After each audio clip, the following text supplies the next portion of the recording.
सुगंधा और विक्रम की शादी को अभी कुछ दिन ही बीते थे। वो दोनों अपने हनीमून के लिए मनाली घूमने आए थे। रात का वक्त था। वो दोनों होटल के रूम में आराम कर रहे थे कि कुछ ही देर में उन दोनों की आंख लग गई। रात के लगभग 2 बज रहे थे। प्यास के मारे विक्रम का गला सूख रहा था। वो उठकर रूम में रखी टेबल पर पानी की बोतल से पानी पी रहा था कि तभी अचानक उसे टेबल के पास एक काली परछाई महसूस हुई।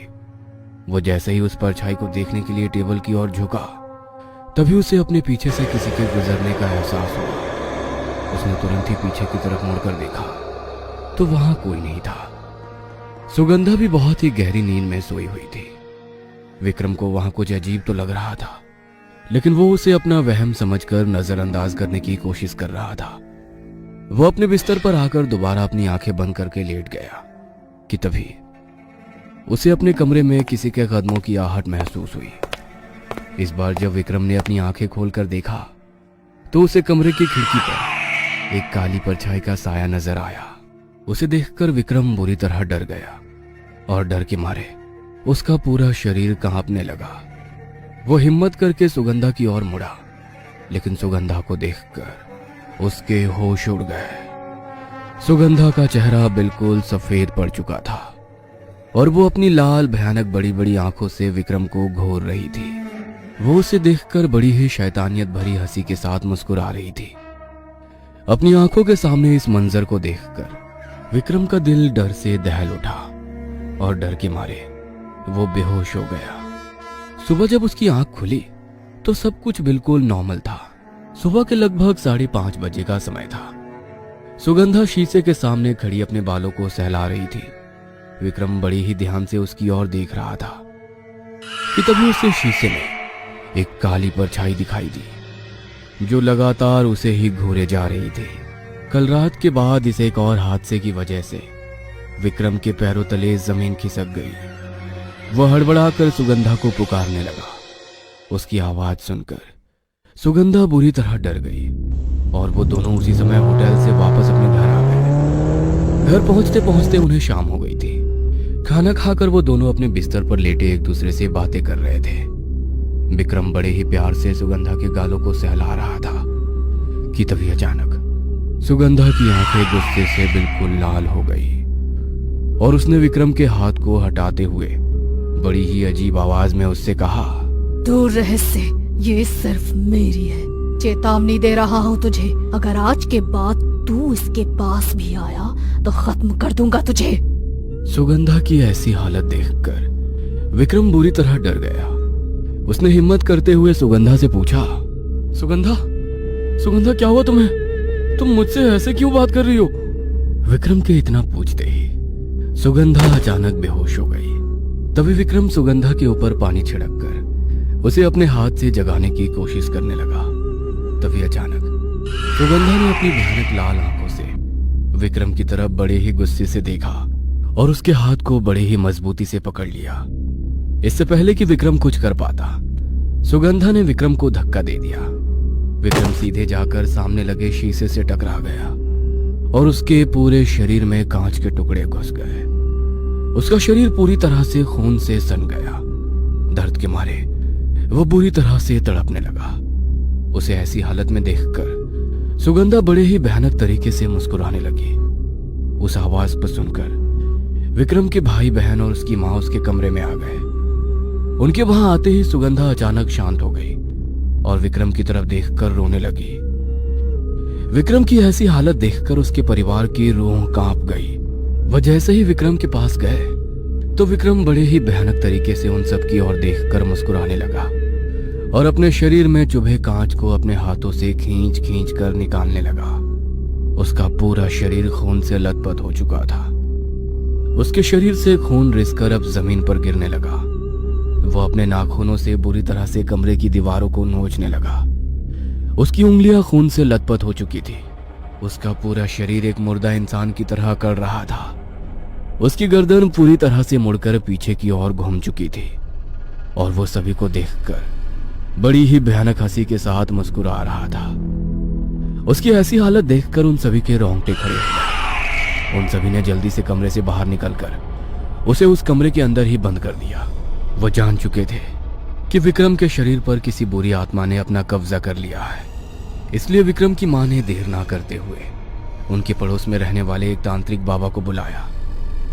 तांत्रिक बाबा ने जैसे ही घर के अंदर प्रवेश किया तो उन्हें घर के अंदर एक बुरी शक्ति का आभास हो गया। कब्जा कर लिया है उस आत्मा ने तुम्हारे बेटे के शरीर पर। इतनी आसानी से नहीं जाएगा वो ठान कर आया है कि तुम्हारे बेटे को अपने साथ लेकर जाएगा। कौन मेरे बेटे को ले जाएगा बाबा? किसकी आत्मा है जो मेरे बेटे को नुकसान पहुंचाना चाहती है? किसी की भला क्या दुश्मनी है मेरे बच्चे से? मेरे विक्रम ने तो आज तक कभी किसी परिंदे को भी कोई नुकसान नहीं पहुंचाया, तो फिर उसके साथ ये सब क्यों हो रहा है बाबा? निर्मला की बात सुनकर बाबा ने अपने झोले से कुछ चावल के दानों को निकाला और कुछ मंत्र बुदबुदाते हुए उन्होंने उस चावल के दाने को जमीन पर फेंक दिया। देखते ही देखते वह चावल के दाने बिल्कुल काले पड़ गए और उनसे एक बहुत ही बुरी दुर्गंध आने लगी। तभी बाबा तुरंत अपनी आंखें बंद करके कुछ मंत्र बुदबुदाने लगे। उस आत्मा का वास्ता तुम्हारे बेटे से नहीं बल्कि उसकी पत्नी से है। क्या ये आप क्या कह रहे हैं बाबा? भला मेरा किसी आत्मा से क्या वास्ता हो सकता है? वो पीपल का पेड़ जिससे तुम्हारी शादी हुई थी, याद है तुम्हें? हाँ बाबा, वो मुझ पर मंगल दोष था, इसीलिए पंडित जी ने ही मुझे शादी से पहले पीपल के पेड़ से शादी करने का सुझाव दिया था। लेकिन उस बात का आखिर इस आत्मा से क्या संबंध है? पीपल के पेड़ के साथ तुम्हारी शादी होने से एक रात पहले किसी तांत्रिक ने अपनी सिद्धियों की शक्तियां बढ़ाने के लिए वहां भटक रही आत्माओं को अपनी तंत्र शक्ति के जरिए उस पीपल के पेड़ से बांध दिया था, जिस वजह से उस पेड़ से शादी करते समय तुम्हारी शादी उस आत्मा के साथ हो गई। इसीलिए वो तुम्हारे पति को तुमसे दूर करने के लिए उसे नुकसान पहुंचा रहा है। उसे रोकने के लिए हमें उसी पेड़ के पास जाकर तांत्रिक क्रिया करनी होगी, नहीं तो वो विक्रम को नुकसान पहुंचाकर उसे हमेशा के लिए अपने साथ ले जाएगा। लेकिन वो क्रिया इतनी आसान नहीं, उसके लिए हमें विक्रम को भी उस जगह पर लेकर जाना होगा। अब सब लोग विक्रम के साथ हो रही इन अनहोनियों का कारण जान चुके थे। बाबा अपने झोले से विभूति निकालकर कुछ मंत्रों का उच्चारण करने लगे और उन्होंने उस विभूति से विक्रम के कमरे के बाहर एक रेखा बना दी। उन्होंने जैसे ही उस दरवाजे को खोला तो विक्रम भागता हुआ उनकी ओर बढ़ा, लेकिन उस रेखा की शक्ति से वह कमरे के बाहर नहीं आ सका। तभी बाबा ने अपने झोले से विभूति को निकालकर विक्रम के ऊपर छिड़क दिया, जिससे उसका शरीर बुरी तरह तड़पने लगा। कि तभी बाबा और उसके भाई धीरज ने उसके हाथ पैरों को एक लाल कपड़े से बांध दिया और सभी लोग रात के अंधेरे में ही उस पेड़ के पास जा पहुंचे। वहां पहुंचते ही बाबा ने विभूति से वहां एक गोल घेरा बना दिया। विक्रम उस गोल घेरे से दूर भागने लगा कि तभी बाबा ने उस पर गंगा जल छिड़का और वो तड़पते हुए उस गोल घेरे में आ गिरा। तभी बाबा उस जगह पर यज्ञ कुंड बनाकर नरकंकाल की हड्डियों से तंत्र क्रिया करने लगे कि तभी विक्रम का शरीर बहुत ही बुरी तरह तड़पने लगा। बाबा लगातार उस पर तंत्र की विभूति छिड़कने लगे। नहीं जाऊंगा, मैं इसे छोड़कर नहीं जाऊंगा, इसे तो मैं अपने साथ लेकर ही जाऊंगा। अगर तूने इसी वक्त इस बच्चे के शरीर को नहीं छोड़ा तो मैं हमेशा के लिए तुझे अपनी तंत्र विद्या से कैद कर लूंगा। तुझे इसके शरीर को छोड़ना ही होगा। नहीं छोड़ूंगा, मैं इसे अपने साथ लेकर जाऊंगा।